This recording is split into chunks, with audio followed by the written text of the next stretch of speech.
Hello everyone, welcome to grammar centre. मी प्रगती. आता आपण एका नवीन टॉपिकला सुरुवात करत आहे, तो आहे व्हर्ब्स.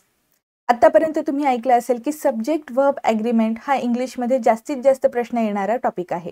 एकदम बेसिक पासून सुरुवात करणार आहे आपण. व्हर्ब्स काय असतात, कशा पद्धतीने ते वापरायचे असतात आणि असे काही कीवर्ड्स आहेत का की त्यांच्यानंतर कुठलं वर्ब वापरायचं, सिंग्युलर वापरायचं की प्लुरल वापरायचं ते आपल्याला कळेल. याबद्दल सुद्धा आपल्या या लेक्चरमध्ये थ्रूआउट डिस्कशन केलेलं असणार आहे. सगळे रूल्स या चॅप्टरमधले आपण एकदम डिटेलमध्ये बघणार आहे. फक्त पुस्तकात काय सांगितलेलं आहे इतकंच वाचून आपण पुढे जात नाही. त्या ठिकाणी बऱ्याच ॲडव्हान्स लेवलचं डिस्कशन सुद्धा आपण कंडक्ट करत असतो. त्यामुळे ही लेक्चर सिरीज तुम्ही सिरियसली फॉलो करा. जिथे आपल्याला गरजेचं वाटतं तिथे नोट्स काढायला विसरू नका. आजच्या लेक्चरमध्ये म्हणजे आता हा जो चॅप्टर चालू होत आहे इथून तुम्हाला नोट्स काढण्याची गरज जास्त आहे, कारण जे काही ठराविक कीवर्ड्स आहेत, शब्द आहेत, ते तुम्हाला इथून पुढे पाठच झाले पाहिजेत हे लक्षात ठेवायचं आहे. म्हणून नोट्स काढायला विसरू नका. आधीचे लेक्चर्स जर तुम्ही बघितले नसतील तर प्लेलिस्टमध्ये सगळे लेक्चर्स सिक्वेन्सनी बघण्यासाठी तुम्हाला चान्स आहे. त्या प्लेलिस्टची लिंक वरती आय बटनमध्ये डिस्क्रिप्शन बॉक्समध्ये प्रोव्हाइड करते. ते लेक्चर्स नक्की बघा, म्हणजे तुम्हाला बेसिकपासून इंग्लिश शिकता येईल आणि तुमची इंग्लिशची भीती नाहीशी होईल. चला आता आजच्या लेक्चरला सुरुवात करूया. आपला हा 8th चॅप्टर आहे SP बक्षी यांच्या पुस्तकातला verbs.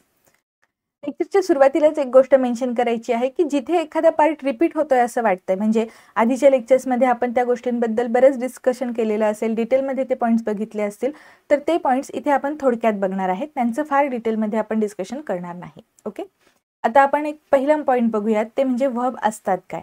A verb is a word that is used to tell something about a person or a thing. एखाद्या व्यक्तीबद्दल किंवा एखाद्या गोष्टीबद्दल काहीतरी सांगण्यासाठी आपण जे शब्द वापरलेले असतात त्यांना आपण काय म्हणतो, व्हर्ब्स. मग याचा वापर कसा करायचा असतो. What a person or a thing does. मग ती काय कृती करत आहेत, त्यामध्ये कुठली ॲक्शन होत आहे, हे आपण ॲक्टिव्ह व्हॉइसच्या सेंटेन्सेसमध्ये सांगत असतो. ठीक आहे, जिथे ॲक्टिव्ह व्हॉइस असेल तिथे तो पर्सन किंवा ती थिंग काय करते याबद्दल आपण सांगतो. एक्झाम्पल बघा, शी टीचेस इन अवर स्कूल. मग त्या ठिकाणी टीचिंगची क्रिया झालेली आहे. कुठली ॲक्शन इथे परफॉर्म होत आहे, टीचिंग, शिकवण्याची, आणि या कर्त्याकडून ती ॲक्शन झालेली आहे हे आपल्याला कळतं, त्यामुळे हे आहे व्हर्ब. नेक्स्ट आहे ही ऑफन विजिटेड हिज विलेज. या वाक्यात व्हिजिट करण्याची क्रिया झालेली आहे, गावाला भेट देण्याची क्रिया जी होते त्याबद्दल डिस्कशन केलेलं आहे. त्यामुळे कोणी काय केलं हे सांगत असताना आपण व्हर्ब्सचा वापर करत असतो. त्यानंतर पॅसिव्ह व्हॉइसमध्ये what is done to a person or a thing या पद्धतीने आपण व्हर्ब वापरलेले असतात. आता एखादी कृती एखाद्या कर्त्याकडून होत आहे तर ती ॲक्टिव्हली कृती होते, तो क्रिया स्वतःहून करतो, म्हणून तो झाला ॲक्टिव्ह व्हॉइस. ओके, ॲक्टिव्हली कृती परफॉर्म करतात. आणि जर एखाद्यावरती क्रिया होत असेल, म्हणजेच त्या व्यक्तीवर काही इतर गोष्टींमुळे क्रिया घडत असेल, त्या गोष्टीचा परिणाम त्या व्यक्तीवर होत असेल, तर त्याला पॅसिव्ह व्हॉइसमधली वाक्यरचना आहे असं म्हणतात. एक्झाम्पल बघा, ही वॉज पनिश्ड. ही जी पनिशमेंटची क्रिया आहे, शिक्षा करण्याची जी क्रिया आहे, ॲक्शन आहे, ही ह्या व्यक्तीवर झालेली आहे. त्यामुळे या ठिकाणी आपण कशी वाक्यरचना केलेली आहे, सब्जेक्ट वापरल्यानंतर भूतकाळ आहे, सिंपल पास्ट टेन्स आहे, तो दाखवण्यासाठी वॉज हे हेल्पिंग वर्ब वापरलं आणि मग व्हर्बचा थर्ड फॉर्म वापरला. थोडक्यात काय, तर पॅसिव्ह व्हॉइसच्या ज्या रचना असतात तिथे आपण कंपल्सरी एक व्हर्बचा थर्ड फॉर्मच वापरलेला असतं, मात्र त्याच्या आधी योग्य हेल्पिंग व्हर्बचा वापर केलेला असतो. ठीक आहे, याबद्दल आपण आपल्या व्हॉइसच्या लेक्चर सिरीजमध्ये, जी आपली PYQची व्हॉइसची लेक्चर सिरीज आहे त्यामध्ये आपण खूप डिटेलमध्ये डिस्कशन केलेलं आहे. त्याचबरोबर सेकंड चॅप्टर जो आहे आपला या पुस्तकातला, त्यामध्ये देखील आपण व्हॉइसबद्दल एकदम डिटेलमध्ये डिस्कशन केलेलं आहे. आता आणखीन एक एक्झाम्पल बघूयात. Shikha was taught a lesson. या वाक्याचा अर्थ काय आहे की शिखाला धडा शिकवण्यात आला, म्हणजे कोणीतरी तिच्यावरती ती क्रिया केलेली आहे, त्यामुळे आपण वॉज नंतर V3चा वापर केलेला. तुम्हाला मी ही हिंट सुद्धा सांगितली होती की एखाद्या हेल्पिंग व्हर्ब नंतर जर आपल्याला व्हर्बचा थर्ड फॉर्म बघायला मिळत असेल तर त्या ठिकाणी ती कृती पॅसिव्हली होत आहे असं तुम्ही सांगू शकता, आणि ते वाक्य पॅसिव्ह व्हॉइसमध्ये आहे ही तुम्हाला हिंट मिळते. ओके, आता जर आपण हे वाक्य असं म्हटलं, शिखा टॉट अ लेसन, तर याचा अर्थ होईल की तिने कोणाला तरी धडा शिकवला किंवा तिने एखादा धडा शिकवला. मात्र या ठिकाणी हा एक हेल्पिंग व्हर्ब आल्यामुळे हिच्यावरच ती क्रिया घडली हे कळतं. ही कृती पॅसिव्हली घडलेली आहे हे लक्षात येतं, त्यामुळे तो आहे पॅसिव्ह व्हॉइस. त्याच पद्धतीने व्हर्ब्स आपण कशासाठी वापरतो, तर what a person or thing is, म्हणजे असणे या अर्थाने आपण बीची रूपं वापरत असतो. ती व्यक्ती कोण आहे, ती व्यक्ती कशी आहे, त्या वस्तूचं नाव काय आहे, म्हणजे आहे किंवा असणे या अर्थाने आपण व्हर्ब्स वापरत असतो आणि त्या ठिकाणी बी हे व्हर्ब जे आहे ते आपण रेग्युलर किंवा ऑर्डिनरी व्हर्ब सारखं वापरतो. रेग्युलर किंवा ऑर्डिनरी व्हर्ब म्हणजे काय, तर ते ऑक्झिलरीज नसतात. ठीक आहे. ऑक्झिलरी म्हणजे काय असतात, तर एखाद्या व्हर्बचा आपल्याला फॉर्म चेंज करायचा असेल तर त्याच्या आधी वापरलेलं हेल्पिंग व्हर्ब. आणि जर आपण या ठिकाणी बी हे हेल्पिंग व्हर्ब म्हणून न वापरता असणे किंवा आहे या अर्थाने वापरलं तर त्या ठिकाणी ते रेग्युलर किंवा ऑर्डिनरी व्हर्ब आहे असं निश्चित होतं. एक्झाम्पल बघा, she is a pretty village girl. ती एक सुंदर मुलगी आहे. ओके, या ठिकाणी तिच्या असण्याबद्दल आपण हे इज जे वापरलेलं आहे हे रेग्युलर व्हर्ब म्हणून किंवा ऑर्डिनरी व्हर्ब म्हणून वापरलेलं आहे. आणि सेम हे पण एक्झाम्पल तसंच आहे, माय ब्रदर इज अ केमिस्ट. माझा भाऊ कोण आहे हे आपण सांगत आहोत, म्हणून या ठिकाणी बीचं जे रूप आहे ते आपण ऑर्डिनरी व्हर्ब सारखं वापरलेलं आहे. त्यानंतर आता आपण बघणार आहे, there are 2 classes of verbs. व्हर्बचे 2 प्रकार असतात. एक आहे ऑक्झिलरी व्हर्ब किंवा मग ऑर्डिनरी व्हर्ब. आताच मगाशी मी तुम्हाला सांगितलं थोडक्यात, ऑक्झिलरीज म्हणजे काय, हेल्पिंग व्हर्ब असतात. याला आपण मराठीमध्ये सहाय्यकारी क्रियापद म्हणू शकतो. आणि त्यानंतर हे जे ऑर्डिनरी व्हर्ब्स असतात, रेग्युलर व्हर्ब्स असतात, हे वाक्यातले मुख्य क्रियापदे असतात. ऑक्झिलरी व्हर्ब्सचे त्यानंतर आणखीन 2 सब टाइप्स होतात. ते कोणते आहेत, तर प्रायमरी ऑक्झिलरीज. प्रायमरी ऑक्झिलरीजमध्ये बीची रूपं, हॅवची रूपं आणि डूची रूपं यांचा समावेश होतो. बीची रूपं कोणती कोणती आहेत, एम इज आर हे प्रेझेंट टेन्समधले, वॉज वेअर पास्ट टेन्समध्ये आणि बीन आणि बीइंग हे सुद्धा ॲक्च्युली ऑक्झिलरी सारखेच असतात. याचा वापर कसा करायचा असतो त्याचं एक थोडक्यात एक्झाम्पल बघूयात. He has been waiting for her for 2 hours. आता या वाक्यात आपण काय म्हणतोय, की तो 2 तास झाले तिची वाट बघत आहे. मग या ठिकाणी आपण हे जे V4 वापरलेलं आहे त्याचा फॉर्म चेंज करण्याच्या आधी तिथे आपल्याला आयएनजी फॉर्ममध्ये तो व्हर्ब कन्वर्ट करण्याच्या आधी बीनचा वापर करावा लागला. आणि हॅज हे जे हेल्पिंग व्हर्ब आहे हे आपल्याला प्रेझेंट टेन्स सुद्धा दाखवतं. त्यामुळे कधी कधी वाक्यात आपल्याला या हॅजच्या रूपानंतर सुद्धा बीन वापरावं लागतं. आणि तोच इथे आपण डिस्कशनसाठी पॉईंट घेतलेला आहे. कंटिन्युटी दाखवत असताना किंवा मग पॅसिव्ह व्हॉइसमध्ये आपल्याला बीन आणि बीइंग सारखे सुद्धा हेल्पिंग वर्ब वापरावे लागतात. हे ॲक्च्युली बीचेच फॉर्म आहेत. ठीक आहे. बी हे एक V1 असेल आणि त्याचे हे इतर फॉर्म्स आहेत. त्यानंतर हॅवची रूपे जी आहेत, हॅज, हॅव आणि हॅड हे सुद्धा आपण ऑक्झिलरी व्हर्ब सारखे सुद्धा वापरू शकतो. डू, डज, डीड ही आहेत डूची रूपं. ठीक आहे. यातलं हॅड आणि डीड जे आहे हे आपण पास्टमध्ये वापरतो. त्याचबरोबर हॅज आणि हॅव, डू आणि डज हे आपण प्रेझेंट टेन्समध्ये वापरतो. ऑक्झिलरीजमध्ये मोडाल ऑक्झिलरीज असा सुद्धा प्रकार असतो. Will, must, should, may, can, might, would या पद्धतीची आपण जे ऑक्झिलरीज असतात याबद्दल ऑलरेडी आपल्या लेक्चर्समध्ये डिस्कशन केलेलं आहे. Ought to, have to, has to या पद्धतीचे सुद्धा ऑक्झिलरीज आपण वापरत असतो.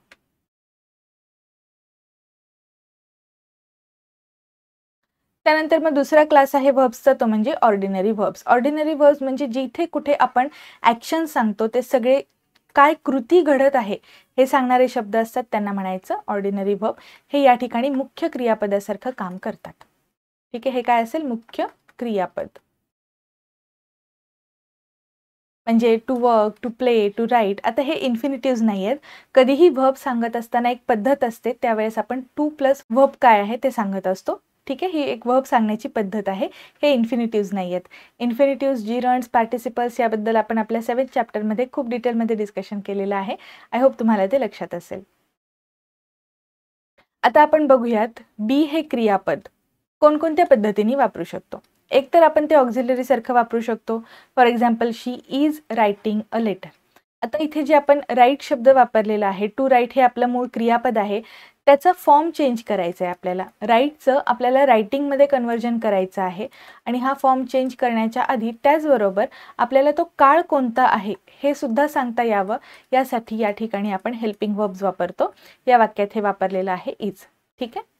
आणि हा आहे ॲक्टिव्ह व्हॉइस. पॅसिव्ह व्हॉइसमध्ये आपण कशा पद्धतीने रचना करतो, सब्जेक्ट नंतर आपण टू बी स्वरूप वापरलेलं असतं आणि त्यानंतर व्हर्बचा थर्ड फॉर्म येतो. ही आहे पॅसिव्ह व्हॉइसची हिंट. कुठलं वाक्य पॅसिव्ह व्हॉइसमध्ये आहे हे ओळखा, असे जे क्वेश्चन्स असतात तिथे तुम्हाला या ट्रिकचा खूप उपयोग होणार आहे. अर्जुन वॉज कॉल्ड बॅक म्हणजे त्याला बोलवलं गेलं. बरोबर, त्याला परत बोलवलं गेलं. त्याने कुणाला परत बोलवलंय का, नाही. त्याच्यावरती ती क्रिया घडली, त्यामुळे त्यांनी ती कृती नाही परफॉर्म केलेली, त्याच्यावरती ती घडली कृती हा आहे पॅसिव्ह व्हॉइस. ओके. त्याचबरोबर बी हे आपण एक ऑर्डिनरी व्हर्ब सारखं सुद्धा वापरू शकतो, म्हणजे असणे आहे या अर्थाने. मग अशी त्याबद्दल आपण थोडीफार चर्चा केलीच होती. इथे आता फक्त एक्झाम्पल्स बघूयात. शी इज अ डॉक्टर. वाक्याचा अर्थ काय आहे? ती डॉक्टर आहे. मग इथे असणे काय आहे या अर्थाने आपण जे बोलत असतो तिथे ऑर्डिनरी व्हर्ब सारखं, मेन व्हर्ब सारखं बी हे क्रियापद काम करतं. फक्त आपल्याला सब्जेक्टनुसार त्याचे फॉर्म्स वेगवेगळे वापरावे लागतात. आणखीन एक एक्झाम्पल आहे शी वॉज प्रेझेंट. ती उपस्थित होती. या ठिकाणी आपण होती म्हणजे पास्ट टेन्स दाखवायचा आहे, म्हणून बी मधल्या वॉजचा वापर केलेला आहे. ओके. आता आपण बघूयात kinds of verbs. Finite verbs आणि नॉन फायनाईट व्हर्ब्स याबद्दल आपण ऑलरेडी बरंच डिस्कशन केलेलं आहे 7th चॅप्टरमध्ये. एकदम सुरुवातीपासून तुम्ही हा चॅप्टर बघितलात तर तुम्हाला सगळ्या ज्या काही शंका आहेत त्या दूर होतील आणि नक्की हे कधी वापरायचे असतात ते सुद्धा समजेल. आता आपण फक्त थोडक्यात एक्झाम्पल्स बघूयात. फायनाईट व्हर्ब्स म्हणजे काय? कोणती कृती होत आहे हे आपल्याला क्लिअरली कळतं. For example she is playing tennis. या ठिकाणी ही जी ॲक्शन घडलेली आहे त्या ॲक्शन दाखवणाऱ्या शब्दाला आपण काय म्हणतो? Finite verb. आणखीन एक एक्झाम्पल आहे दे वर वॉचिंग टेलिव्हिजन. इथे बघण्याची कृती झाली हे आपल्याला क्लिअरली कळत आहे, त्यामुळे कृती दाखवणारा जो मूळ क्रियापद असतो, जो शब्द असतो त्याला आपण म्हणायचं फायनाईट व्हर्ब. फायनाईट व्हर्ब्समध्ये आणखीन एक खूप महत्त्वाचा सबटाईप असतो तो म्हणजे ट्रान्झिटिव्ह व्हर्ब. हा पॉईंट सुद्धा आपण आपल्या व्हॉइसच्या लेक्चर्समध्ये डिस्कस केलेला आहे. एकदा थोडक्यात परत एकदा बघूयात. इथे जे काही सांगितलेलं आहे ते मी तुम्हाला थोडक्यात सांगते. आपल्या इंग्लिश वाक्यरचनेमध्ये आपण subject plus verb plus object अशा पद्धतीने शब्द प्लेस केलेले असतात. मग इथे व्हर्बमध्ये सांगितलेली ॲक्शन कर्त्याकडून होत आहे आणि ती कोणावर होत आहे हे आपल्याला लक्षात येतं. त्या ठिकाणी ट्रान्झिटिव्ह व्हर्ब्स असतात. एक्झाम्पल बघा, शी राईट्स अ लेटर. लिखाणाची कृती झालेली आहे, तिच्याकडून झाली, बरोबर. पण तिने जी कृती केली ती कोणावर झाली? तर लेटरवरती झाली. अशा पद्धतीने हा जो शब्द आहे ॲक्शन व्हर्ब सांगणारा, यातली ॲक्शन सब्जेक्टकडून परफॉर्म केली गेली आणि ती ऑब्जेक्टवर घडली हे आपल्याला क्लिअरली कळतं. त्या ठिकाणी असतात ट्रान्झिटिव्ह व्हर्ब्स. इथे ट्रान्झिशन झालेलं आपल्याला दिसतं. For example she teaches me. या ठिकाणी देखील कृती झालेली आहे शिकवण्याची, तिच्याकडून कृती झाली, कोणावर झाली हे सुद्धा क्लिअरली मेन्शन केलेलं आहे. थोडक्यात ज्या ठिकाणी आपल्याला ऑब्जेक्ट क्लिअरली मेन्शन केलेला असतो, जिथे आपल्याला ॲक्शन पास ओव्हर झालेली दिसते, अशा ठिकाणी आपण ट्रान्झिटिव्ह व्हर्ब्सचा वापर केलेला असतो. आणि जर इनट्रान्झिटिव्ह व्हर्ब्स जर आपण बघितले, हे सुद्धा फायनाईट व्हर्ब्सच असतात. ओके, फायनाईट व्हर्ब्सच असतात हे सुद्धा, फक्त यांना आपण ॲक्शन पास ओव्हर करत नाही आहेत अशा अर्थाने डिफरन्शिएट करू शकतो. एक्झाम्पल बघा, शी क्राईड अ लॉट. इथे तुम्ही बघितलं तर कृती परफॉर्म झालेली आहे रडण्याची. कोणाकडून झाली? तिच्याकडून. पण ती कोणावर झाली? तिच्यावरच झाली, बरोबर. इथे तुम्हाला ऑब्जेक्ट सापडत नाहीये. जो कृती करतो त्या सब्जेक्टवरच ती कृती घडत असते, त्याला म्हणायचं इनट्रान्झिटिव्ह व्हर्ब. इथे ट्रान्झिशन झालेलं नाहीये, बदल झालेला नाहीये, ती ॲक्शन पास ओव्हर झालेली नाहीये. ओके. नेक्स्ट एक्झाम्पल बघा, शी केम ऑन टाईम. या ठिकाणी वेळेवर आली. कोण आली? ती आली, बरोबर. येण्याची कृती तिच्याकडून परफॉर्म झालेली आहे आणि या ठिकाणी कोणत्या ऑब्जेक्टवर ती कृती पास ओव्हर झाली हे काही सांगितलेलं नाहीये. आणि मगाशी मी जे सांगितलं की व्हॉइसच्या लेक्चरमध्ये आपण ट्रान्झिटिव्ह व्हर्ब्स आणि इनट्रान्झिटिव्ह व्हर्ब्सबद्दल डिस्कशन केलेलं, तो पॉईंट इथे व्यवस्थित सांगितला गेला आहे बघा. ट्रान्झिटिव्ह व्हर्ब्स जे आहेत फक्त त्यांचेच आपण पॅसिव्ह व्हॉइसमध्ये स्ट्रक्चर्स करू शकतो. म्हणजे ॲक्टिव्ह व्हॉइसमधून तुम्हाला जर पॅसिव्ह व्हॉइसमध्ये एखादं वाक्य बदलायचं असेल तर त्यासाठी तुम्हाला कोणी कृती केली आणि कोणावर कृती घडली या दोन गोष्टी कळणं कंपल्सरी असतं. त्याशिवाय तुम्ही अशा पद्धतीने रचना करू शकत नाही. त्यानंतर व्हर्ब्स मधला प्रकार आहे नॉन फायनाईट व्हर्ब्स. हे जे व्हर्ब्स असतात हे आपल्याला कुठल्याही एखाद्या व्यक्तीसाठी किंवा कुठल्याही एखाद्या कर्त्यासाठी झालेत असं आपण सांगत नाही. ते आपण कर्ता मेन्शन न करता वापरलेले असतात. Okay, they are used without mentioning any subject. आणि त्याचे 3 प्रकार असतात, इन्फिनिटिव्स, जिरंड्स आणि पार्टिसिपल. याबद्दल सगळं जे काही डिस्कशन आहे, प्रत्येक रूलचं जे डिस्कशन आहे ते तुम्हाला 7th चॅप्टरमध्ये बघायला मिळेल. तो टॉपिक होता नॉन फायनाईट व्हर्ब्स. ओके, बरेच रूल्स असतात आणि खूप इम्पॉर्टंट महत्त्वाचा टॉपिक आहे तो, एकदा नक्की बघा. इथे एक्झाम्पल्स बघूयात आता आपण. शी कम्स हिअर टू स्टडी.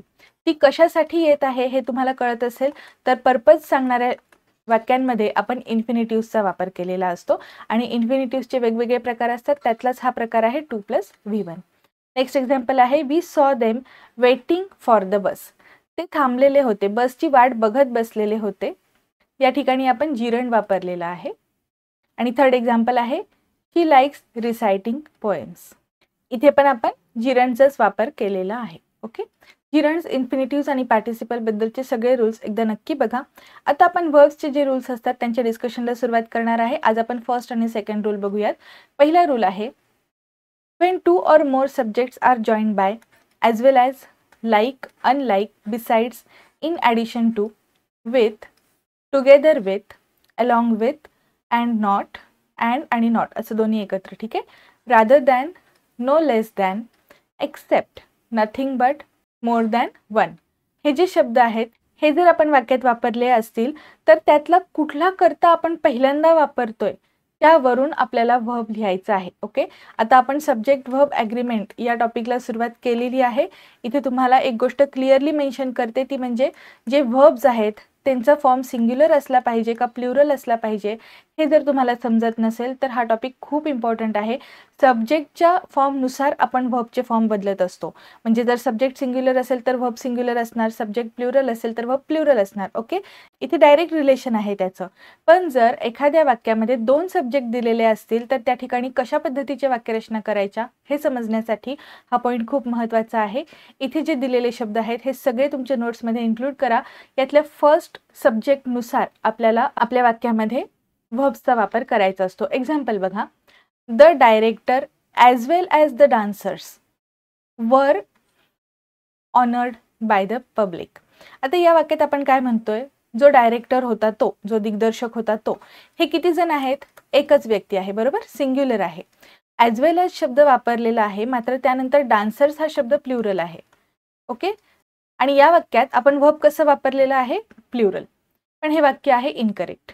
कारण आपला रूल काय सांगतो, जर आपण वाक्यामध्ये ॲज वेल ॲज शब्द वापरलाय तर आपल्याला पहिल्या कर्त्यानुसार जे काही वर्ब असेल त्याचा फॉर्म बदलावा लागेल, त्या पद्धतीचं वर्ब आपल्याला वापरावा लागेल. डायरेक्टर हा एकवचनी कर्ता आहे, त्यामुळे या ठिकाणी वरचा वापर न करता आपल्याला वॉज हे सिंग्युलर वर्ब वापरावं लागेल. ओके, या पद्धतीने आपल्याला एरर डिटेक्शनचे बरेच क्वेश्चन्स आलेले दिसतात. त्यामुळे या चॅप्टरमधला कुठलाही पार्ट स्किप करू नका, सगळ्या रूल्सचा डिटेलमध्ये अभ्यास करा. ठीक आहे. नेक्स्ट एक्झाम्पल बघूयात आता आपण. The mother and not her children have been arrested for committing theft. या वाक्यात आपण अँड नॉट हा शब्द वापरलेला आहे. ठीक आहे. हा जो कर्ता आहे याच्याबद्दल बोलतोय आपण, बाकीच्यांबद्दल नाही, अशा अर्थाने हे वाक्य असतं. म्हणजे आता या वाक्यालाच आपण मराठीत ट्रान्सलेट करून बघूयात. अर्थ काय आहे, त्या आईला शिक्षा झाली, तिच्या मुलांना नाही. ठीक आहे, म्हणजे हिला शिक्षा झाली हे आपल्याला सांगायचं आहे. त्यामुळे हे जे हेल्पिंग वर्ब आपण वापरतोय हॅव, हे इथे प्लुरल न वापरता सिंग्युलर वापरायचे. कारण कोणाला शिक्षा झाली तर इथे बघितलं तर एकाच व्यक्तीला शिक्षा झाली. ओके, त्यामुळे किंवा मग इथे शब्द दिलेला आहे अरेस्ट केलेलं, म्हणजे कोणाला अरेस्ट झाली, आईला अरेस्ट झाली, मुलांना नाही झाली हे आपण सांगतोय. त्यामुळे अँड नॉट शब्द जर असेल तर ह्याच्या आधी जो कर्ता आलेला आहे तो सिंग्युलर आहे का प्लुरल आहे त्यानुसार आपल्याला इथे सिंग्युलर किंवा हे प्लुरल हेल्पिंग वर्ब वापरावं लागेल. डायरेक्ट रिलेशन असतं या रूलमध्ये, हे लक्षात ठेवा. नेक्स्ट एक्झाम्पल बघा. मोर मेन दॅन वन वर अब्सेंट यस्टरडे. आता या वाक्यात आपण काय म्हणतोय की एका माणसापेक्षा जास्त जण अब्सेंट होते. म्हणजे निश्चितच आपण एकापेक्षा जास्त म्हणतोय तर हे काय झालं? प्लुरल. त्यामुळे या ठिकाणी आपण जे हे प्लुरल हेल्पिंग वर्ब वापरले हे योग्य आहे, यात आपल्याला एरर नाहीये. Next example. Nothing but truth is immortal. काहीही नाही मात्र सत्य हे अमर आहे. ठीक आहे, मग या ठिकाणी ट्रूथ सत्य आहे अशा अर्थाने आपण ट्रूथ एकवचनी घेत आहोत आणि म्हणून इथे सिंग्युलर हेल्पिंग वर्बचा वापर केलेला आहे. Next example. My mother no less than my father is strict. या वाक्यात आपण नो लेस दॅन हा शब्द वापरलेला आहे. माझी आई माझ्या वडिलांसारखीच स्ट्रिक्ट आहे असं आपल्याला सांगायचं आहे. माझे आई वडील दोघंही स्ट्रिक्ट आहेत असं आपण म्हणत नाहीये. आईबद्दलच आपण बोलत आहोत, एकाच सब्जेक्टबद्दल आपण बोलत आहोत, म्हणून आपण हे हेल्पिंग वर्ब सुद्धा एकवचनी वापरायचं आहे. एक सब्जेक्ट आहे तर सिंग्युलर हेल्पिंग वर्ब येणार. ओके, आता आपण सेकंड रूल बघूयात. When two or more subjects are connected by not only but also, neither nor, either or, none but, the verb is according to the nearest subject. हे खूप interesting आहे. Nearest subject म्हणजे काय? जे आपण verb वापरणार आहे त्याच्या आधी कुठला सब्जेक्ट आलेला आहे किंवा त्याच्या जवळपास कुठला आहे त्यानुसार. एक्झाम्पल बघा. Neither the students nor their guide were found present in the common room. या वाक्यातलं आपलं हेल्पिंग वर्ब काय आहे? वर. कसं आहे ते? अनेकवचनी. पण आपण काय म्हणत आहोत? कॉमन रूममध्ये ना तर विद्यार्थी होते, नाही तो गाईड होता. आलं लक्षात? मग इथे तुम्ही विद्यार्थी जरी अनेकवचन असेल, हे स्टुडंट्स जरी प्लुरल वापरलं, तरी हे वर्ब वापरण्याच्या आधी आपण कुठलं नाऊन वापरलं आहे, सिंग्युलर वापरले का प्लुरल आहे, त्यावरूनच इथे कुठलं वर्ब वापरायचं ते ठरणार. ठीक आहे. गाईड हे सिंग्युलर नाऊन आहे, एकच गाईड आहे असं दिसतंय आपल्याला, त्यामुळे इथे वरचा वापर न करता वॉजचा वापर करायला पाहिजे. Neither the students nor their guide was found present in the common room हे करेक्ट सेंटेन्स असेल. आणखीन एक एक्झाम्पल बघूयात आपण. नन बटनी वाक्याची सुरुवात झालेली आहे. None but the leaders of our country is responsible for this state of affairs. कोणी नाही तर आपले लीडर्स रिस्पॉन्सिबल आहेत. कोणी नाही पण कोण? लीडर्स. हे कसं आहे? अनेक वचनात आहे. बरोबर. जर इथे आपण अनेक वचन लिहित असेल तर आपलं हेल्पिंग वर्ब सुद्धा कसं असलं पाहिजे? अनेक वचनातच असलं पाहिजे, प्लुरलच असलं पाहिजे. वाक्याचे अर्थ समजून घेतलेत तर तुम्हाला लगेच लक्षात येईल. कोणी नाही पण आपले नेतेच जबाबदार आहेत असं म्हणताना आपण नेते अनेक वचनच म्हणत आहोत, त्यामुळे इथे प्लुरलच हेल्पिंग वर्ब आलं पाहिजे, हे क्लिअरली तुम्हाला कळलं पाहिजे. ओके. म्हणूनच वाक्यांचे अर्थ समजून घेण्यावरती सुद्धा थोडासा भर द्या. मग आता इथे इज तर आपण सिंग्युलर आहे ते वापरू शकत नाही, तर आपल्याला काय वापरावं लागेल? आर.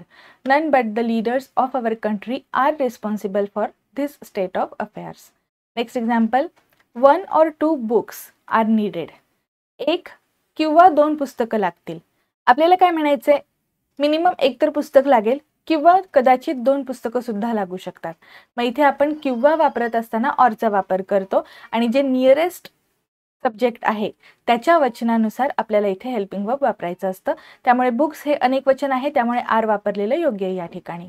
नेक्स्ट एक्झाम्पल बघा. I or he is to be rewarded. आता आय या कर्त्यासाठी आपण एमचा वापर करत असतो हेल्पिंग वर्ब म्हणून, आणि ही साठी इजचा वापर होतो, जे योग्य आहे. बरोबर.